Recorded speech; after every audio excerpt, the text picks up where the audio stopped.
Ketika jejaknya itu justru ditunjukkan kepada orang lain, berarti ada yang abnormal dalam proses menghilangkan jejaknya. Artinya ini bukan menghilangkan jejak, tapi dia berusaha membagi keresahannya, kemarahannya kepada orang lain. Skizofrennya karena apa?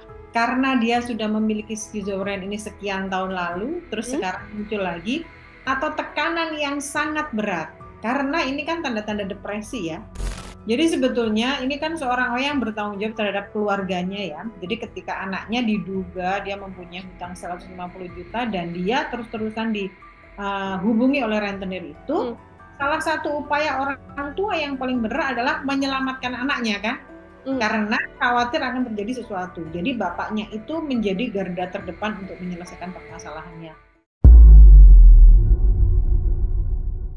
Halo Tribuners, program Tribuners on Fokus hari ini membersamai Anda kembali bersama dengan saya Nila Irda. Tribuners, kasus seorang suami yang membunuh kemudian memutilasi istrinya sendiri terjadi di wilayah Kecamatan Rancah, Kabupaten Ciamis, Jawa Barat, yang mana peristiwa sadis tersebut terjadi pada Jumat 3 Mei kemarin. Aksi keji ini diduga dilakukan karena pelaku mengalami depresi dan mirisnya seusai menghabisi nyawa korban. Pelaku ini juga menawarkan potongan tubuh korban kepada tetangganya. Untuk membahas hal tersebut dan membahas lebih detail terkait kasus ini, Tribuners, saya akan berbincang secara langsung melalui sambungan Zoom. Sudah tersambung bersama dengan saya ada kriminolog Mbak Hanifah Hasna. Mbak Hanifah, apa kabar? Terima kasih banyak sudah bergabung. Hai Mbak Nila, apa kabar? Kabar baik, Mbak Hanifah juga sehat ya Mbak ya? Diundang.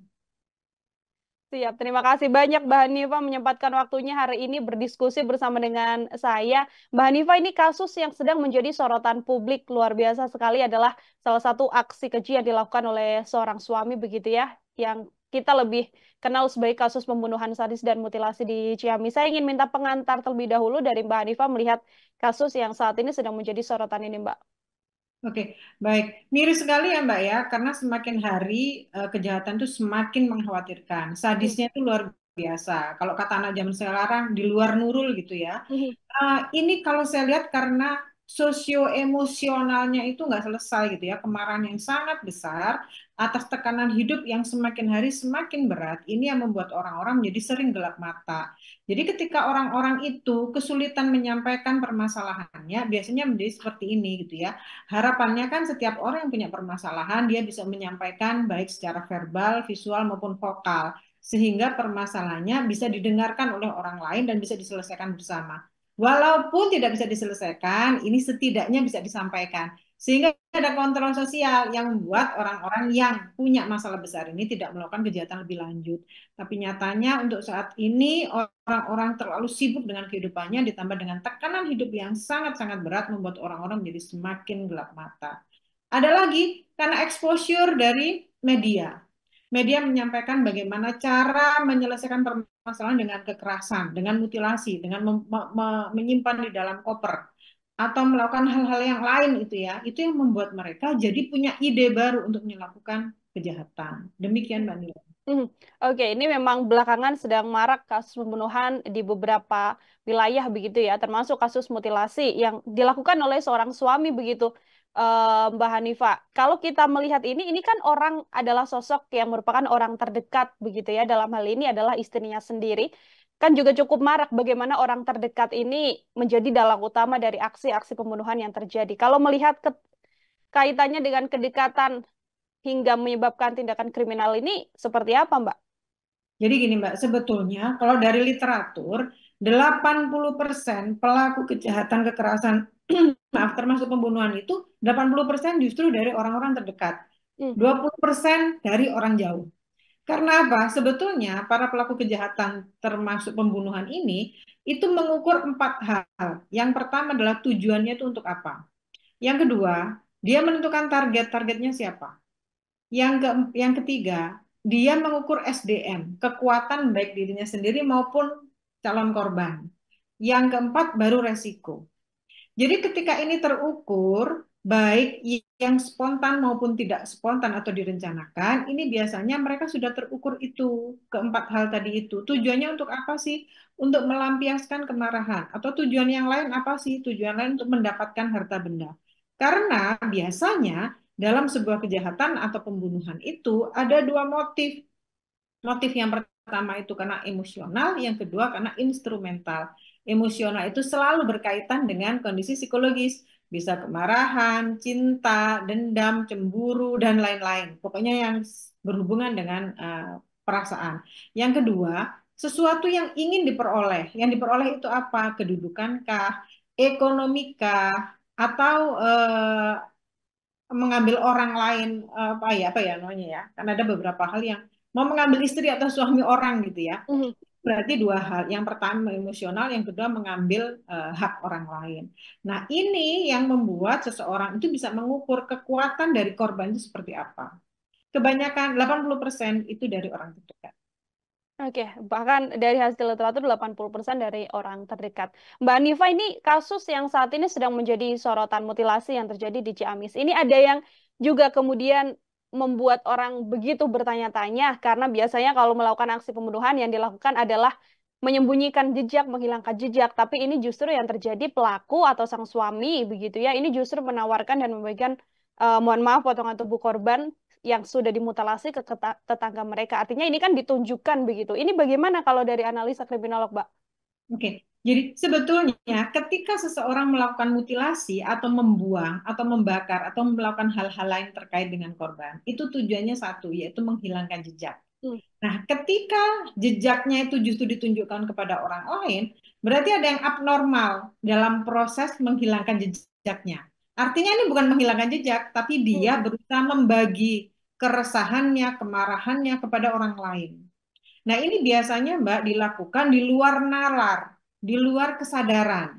Karena ketika orang merasakan emosinya meledak, terus dia melakukan aksi tertentu, dia itu sebetulnya tidak sadar. Sadarnya itu setelah selesai. Ini kejadian yang sangat-sangat impulsif yang dilakukan terhadap korban. Jadi, kalau udah seperti ini, nah harusnya yang dilakukan adalah mengetes kondisi kejiwaan si pelaku. Benarkah dia sehat atau dia dalam kondisi-kondisi kesehatan mental yang seharusnya dipantau dengan serius. Hmm. Dalam kasus ini justru dari kepolisian menyatakan pelaku ini bahkan tidak ingat sama sekali, Mbak Hanifah, setelah apa yang diperbuat pada istrinya begitu ya saat ditangkap oleh pihak kepolisian. Bagaimana terkait hal ini? Ya, nggak ingat sama sekali itu kan macam-macam, Mbak ya. Hmm? Apakah dia benar-benar tidak sadar atau sadarnya cuma setengah-setengah setengah karena apa? Apa karena kemarahan yang terlalu besar tadi itu yang seperti sebelumnya saya bilang, ketika seseorang marah itu mereka nggak sadar apa yang dilakukan. Yang dilakukan Hmm. hanya apa yang memuaskan perasaannya, emosinya. Jadi kalau dia mau bilang dia tidak sadar atau sadar, yang bisa menentukan sejauh mana kondisi psikologisnya adalah psikolog atau psikiater yang membuat si pelaku ini menjadi jelas kondisinya menjadi seperti apa. Hmm. Ini bisa menentukan si pelaku ini beneran sakit atau pura-pura sakit gitu ya. Karena sakit atau tidak itu menentukan pasal mana yang akan diberlakukan untuk pelaku. Hmm. Termasuk soal bagaimana kemudian dalam kasus mutilasi ini kan perubahan sikap dari terduga pelaku begitu ya, Mbak Hanifah, ini sempat diakui oleh beberapa tetangga atau orang-orang terdekat memang sudah berubah sejak beberapa waktu terakhir begitu. Sebelum melakukan aksi yang akhirnya merenggut nyawa sang istri. Ini juga pelaku mengatakan sempat mengalami halusinasi seperti itu. Ini apakah hal ini juga trigger yang terjadi ini ada analisanya, Mbak? Ya, jadi skizofren kalau kalau ada halusinasi itu kan biasanya terkait dengan skizofren ya. Skizofrennya karena apa? Karena dia sudah memiliki skizofren ini sekian tahun lalu, terus Hmm? sekarang muncul lagi, atau tekanan yang sangat berat. Karena ini kan tanda-tanda depresi ya.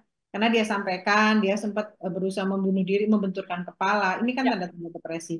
Dan tanda-tanda depresi itu sebetulnya nyata, hanya saja orang di sekitar itu paham atau tidak. Salah satunya itu kan yang tadi itu yang jelas dia berusaha membenturkan. Tapi kan ada kemarahan, murung, cemas, terus tidak bersemangat. Ini tanda-tanda depresi. Dan tanda depresi ini yang paling bahaya adalah menghilangkan nyawa sendiri kalau dia tidak sadar, dia tidak bisa melindungi emosinya, dia bisa menghabiskan nyawa orang lain. Hmm.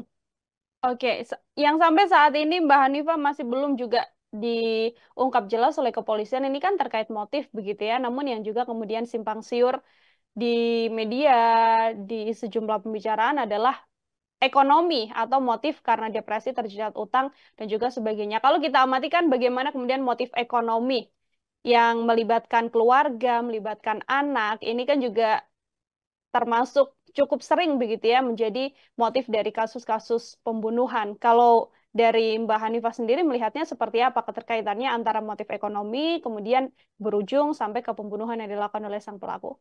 Ya, sejauh ini kebanyakan depresi yang dialami oleh laki-laki itu karena motif ekonomi. Hmm, Karena kegagalan memenuhi kebutuhan keluarga, kegagalan mencari pekerjaan, sehingga harga dirinya menjadi jatuh. Harga diri inilah yang membuat emosi menjadi semakin meledak-ledak dan memungkinkan dia untuk melakukan kejahatan. Nah, ini lagi yang harus kita periksakan gitu ya. hmm, Apa sebetulnya yang melatar belakangi semua ini? Ditandai dengan si bapak tadi itu merasa bahwa anaknya ditagih-tagih terus sementara dia tidak bisa membayar dan mungkin secara ekonomi sehari-hari dia juga kurang. Ini yang membuat semakin berat. Di beberapa penelitian itu laki-laki paling rentan mengalami depresi terkait dengan perekonomian. Dan ini berbeda sekali dengan perempuan, karena kalau perempuan depresinya itu karena hubungan, hmm, hubungan dengan suami, atau hubungan dengan pasangan, atau hubungan dengan pertemanan, atau segala sesuatu yang berhubungan dengan hubungan antar personal. Tapi kalau laki-laki yang membuat dia depresi itu justru masalah ekonomi. Dan masalah ekonomi ini sampai sekarang masih peringkat paling tinggi dalam latar belakang pembunuhan. hmm. Oke, masalah ekonomi justru masih menjadi peringkat paling tinggi terkait aksi pembunuhan yang dilakukan. Ini depresi menjadi salah satu hal yang kemudian tersorot dalam kasus ini begitu ya, Mbak Hanifah, yang juga berkaitannya adalah soal anak.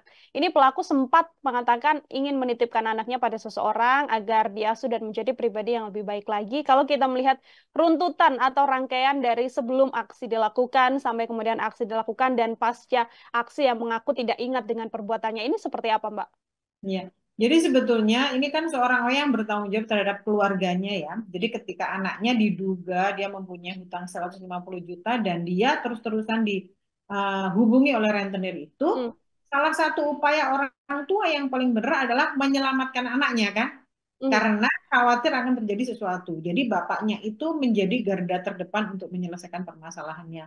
Walaupun pada kenyataannya si bapak tadi tidak bisa menyelesaikan. Artinya ada upaya untuk membantu menyelesaikan masalah keluarga, walaupun di ujungnya tidak bisa selesai dan berakhir dengan bunuh diri. Harusnya kalau dia berhasil bunuh diri tidak ada pembunuhan yang lain. Tapi hmm. karena ketika dia berusaha bunuh diri itu tidak berhasil, akhirnya emosinya meledak-ledak lagi dan dia mencari korban. Mungkin bukan mencari. Kebetulan yang ada adalah istrinya dan istrinya lah yang menjadi korban dari kemarahan tersebut.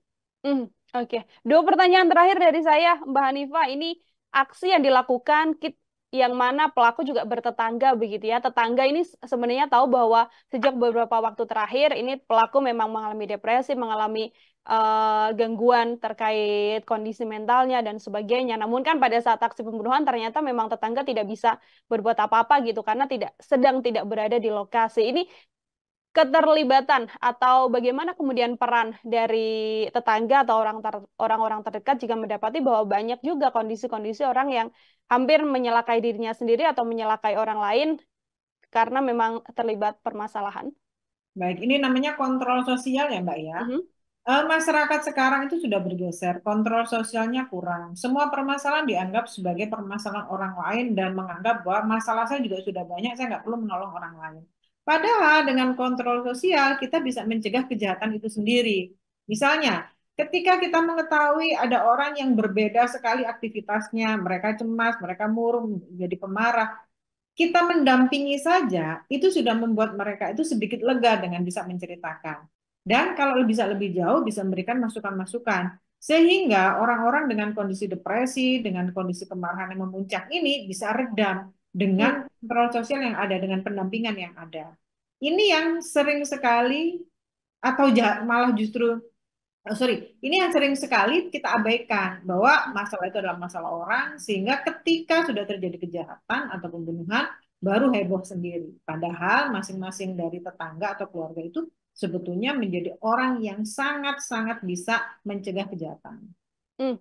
Oke, baik. Terima kasih, Mbak Hanifah. Ini sebagai closing statement juga dari Mbak Hanifah dan juga kalau melihat kasus ini, kasus yang terjadi di Ciamis, adanya suami yang membunuh istri ini, kira-kira jeratan kasusnya begitu ya Mbak ya, kepolisian. Ini tindakan apa yang kemudian bisa dilakukan agar ya sama-sama bisa mencegah begitu, agar aksi kriminal dengan latar belakang terganggunya kesehatan mental itu tidak kemudian semakin marak terjadi?